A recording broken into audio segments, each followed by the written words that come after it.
Right, for the cake we're going to start with the boards and the base. You can have as many different tiers of bases as you like. I'm going to do just 2 for this one. And to start with, we're just going to stick them together with some double-sided tape. I'm just going to tear a bit off and stick it to the bottom. The more tiers you've got on, the more steps it will create at the front of your castle. And this one's just going to be a miniature version. So just place the smaller one in the centre of the bigger one like that, and just press it down to make sure it's on firmly. Okay, once our boards are stuck together, what we're going to do is cover them in icing, and we're going to use green for grass for this. So take your block of icing. What we're going to do is we'll just dye part of it, as it's easier, I moved the board, to dye it in smaller amounts. So wrap up a bit of icing that you're not using, otherwise it will go dry. Just knead it a little bit so it goes soft. And then we're going to add some colour in. So for this one, we're going to try a spring green colour.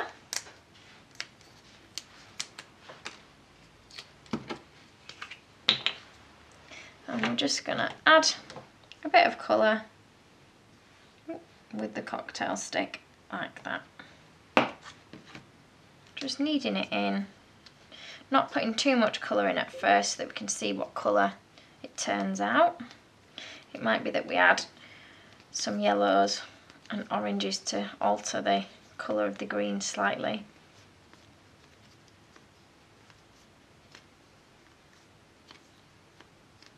Okay, so you see it's not very dark, this one. So we'll try adding in a bit of the holly green as well, see if we make it a little bit darker. Just stick it in using your cocktail stick.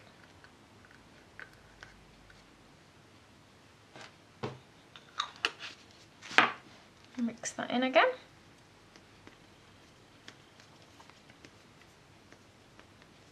If it does start to become sticky, you can use a little bit of Trex or icing sugar or corn flour to stop it sticking to your hands.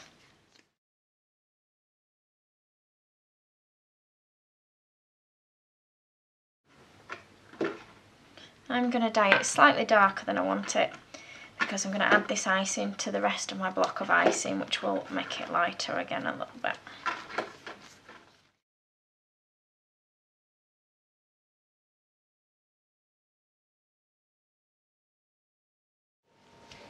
So once you've dyed your icing to the right colour, just move your boards out of the way.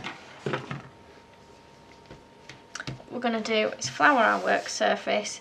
Now you can use icing sugar, but I quite like to use corn flour, and I've just put a little bit in the end of a pair of tights, clean tights of course, and just lightly dust your work surface and put your icing on. Now you can leave your icing to stand for half an hour if you keep it in a bag so it's airtight, which just makes it a little bit easier to use.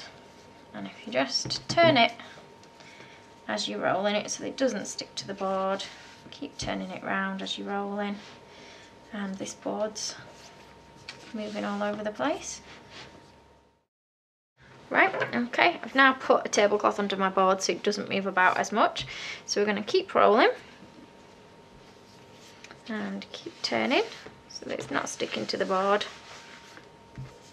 Just keep rolling.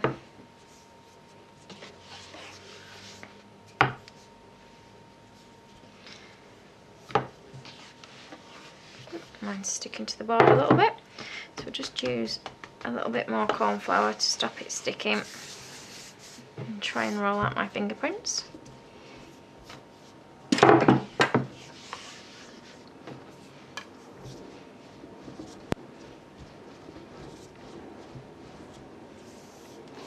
And I just want to take the boards and just check that our icing is bigger than the boards. It needs to be a little bit bigger because it's got to overlap both boards.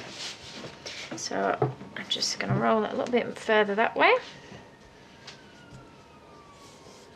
And then what I'm going to do is turn it over,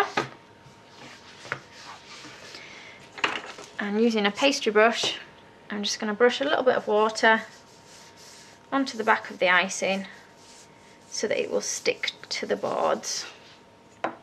So if I just move that over, put the boards on there so you can see what I'm going to do. I'm going to lift the icing and just place it over the top of your boards. Now if it does crack a little bit like mine has done, just rub it with your fingers and eventually you will get it out. So just rub gently with your hands and pushing your fingers in between the two boards to create a stepped down look. Now you can either keep your icing over the edge of the board on the bottom tier, or you can cut it off and add a ribbon on instead. It's easier to break the icing if it is over the edge and you don't want it to break. So just smooth this down. Careful not to get fingernail prints in it like what I seem to do. Now what we'll do is the bit that has managed to get a crack in, we'll use this for the pathway at the front of the castle so that it is covered up and you can't see it. Okay, so gently lift your board slightly off your work surface and taking a knife, cut round the edge, pulling downwards, and just wipe any bits of icing off the edge of your knife, otherwise you'll end up with little bits on the edge of your board. Just make sure you've got a sharp knife when you're doing this as well, otherwise it will tear and crack your icing around the edge. So keep going all the way around. So you'll see you've got a few little bits there, just rub them off with your finger, just gently.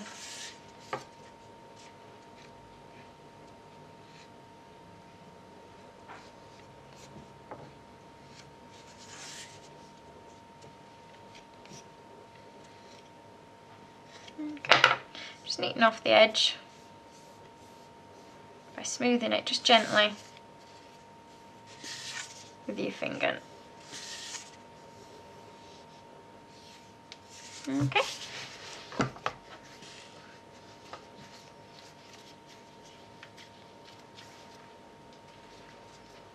Put away any remaining icing that you've got in a bag, keeping it airtight, otherwise it will dry out, and we'll use that for creating the foliage for the castle in a bit.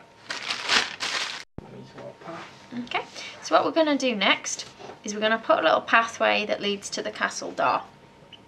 Now for this one I'm using a polystyrene cake dummy, but if you're using a real cake, just make sure you've got a circle that's the same size as your cake, and what we're going to do is put it in the centre so we've got an idea of where it comes up to on your board. Now I'm going to put my path here because I've cracked the icing slightly, so what I'm going to do is just at an angle draw the path up to my polystyrene board. Now just do it to the width that you want your castle doorway to be. If you want a really wide castle door, you could make it wider like that. What you want to do is wherever you decide your lines are going to go, just pull it down as well and across here. Okay, and I'm just going to remove a little bit from here, and this bit can be removed ready for the pathway to go in. Just careful not to knock your bits of icing on either side. Okay, so now to add the pathway in there, we're going to take a little bit of like a browny blacky colour. You can have like browns or greys or sandy colours for your pathway. So I'm just going to move the board out the way, and I'm just going to put a tiny bit more corn flour on my board and roll this out. Now you want to roll this so it's a little bit thinner than what you rolled your grass to cover your board. Now I'm just going to flour my rolling pin a little bit as it's sticking a little bit to that. And it doesn't need to be a huge amount. I've probably cut off way too much, or I've rolled out way too much, so I'm just going to cut off a little bit just to make it easier to manage the smaller bit. Okay, so when you've got that rolled out, taking your board, just put a small amount of water on your steps where it's going to go. Okay, just lay your brown over your pathway, just gently, not pressing too hard. And then what you're going to do is try and cut where it meets the green edge.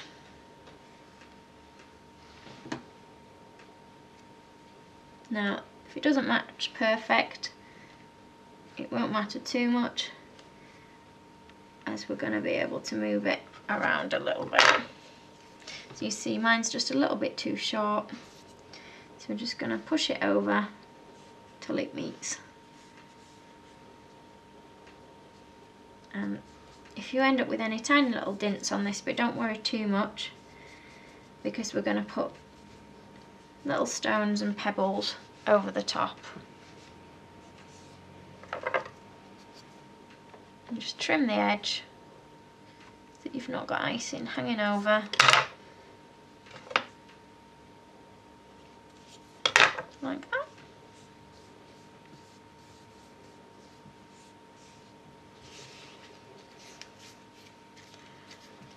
Right, so I'm going to move this to one side while I make some colours for my pebbles on my stones. And I'm just going to start by using the colour that I've got left over, and I'm going to make it a little bit lighter by adding a bit of white, and then I'm going to divide it into different chunks to make into different colours. So one of them I'll add a bit of yellow to, one of them I'll add a bit of the caramel ivory colour to, and one of them I'm going to add a little bit of black to, so that I've got a mix of like grey and sandy colour stones. So I'll mix those now.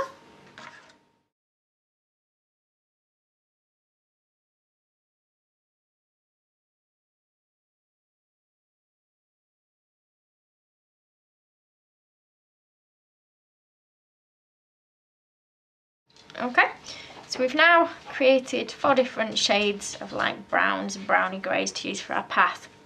And as well as now creating the path, if you want to texture your grass, you can, or you can leave it plain as it is. Now, to texture the grass, I just use a toothbrush, not a used one. It is a battered one, as it's been used a few times for cake decorating, and just push lightly into your grass, so that you get a bit of a grass effect, and do it on the bottom tiers and the top of your cake boards. Keep doing that until you've done it all the way around. Don't worry about the centre bit, as that's going to be covered by your cake.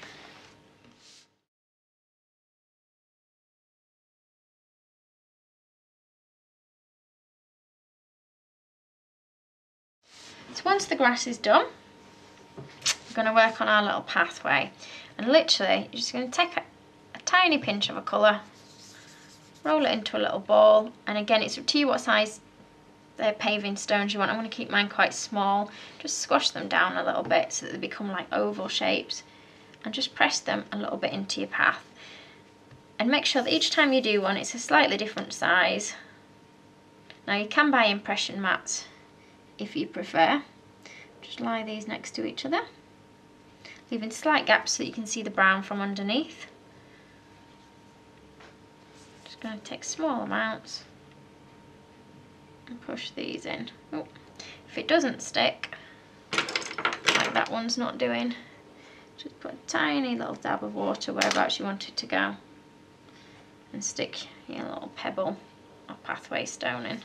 You can do them squared shaped, you can use the impression mat, you can do bricks instead of pebbles. And just keep going until it's all filled in.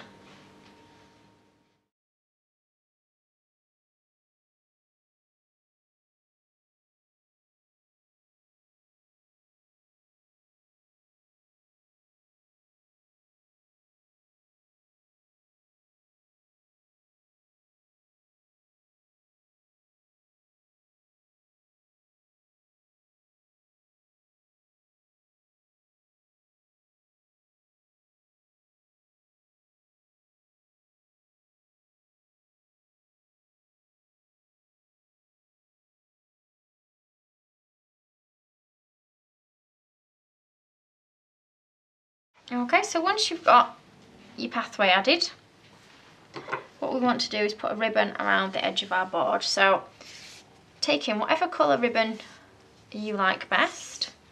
Just make sure you've measured it and cut it to fit the size of the board, so there's a slight overlap. So what I'm going to do is put it around my board and overlap it at the back, and I'm just going to put it in with a pin at the back.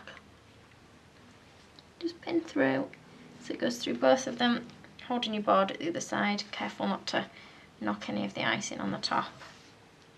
Okay, just position it so you've got most of your silver bit of your board covered, and that's it, that's your board done.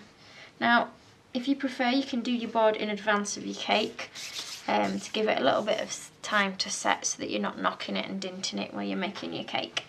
That's part 1 finished for decorating the board. Watch my video for part 2 where we'll be decorating the castle itself.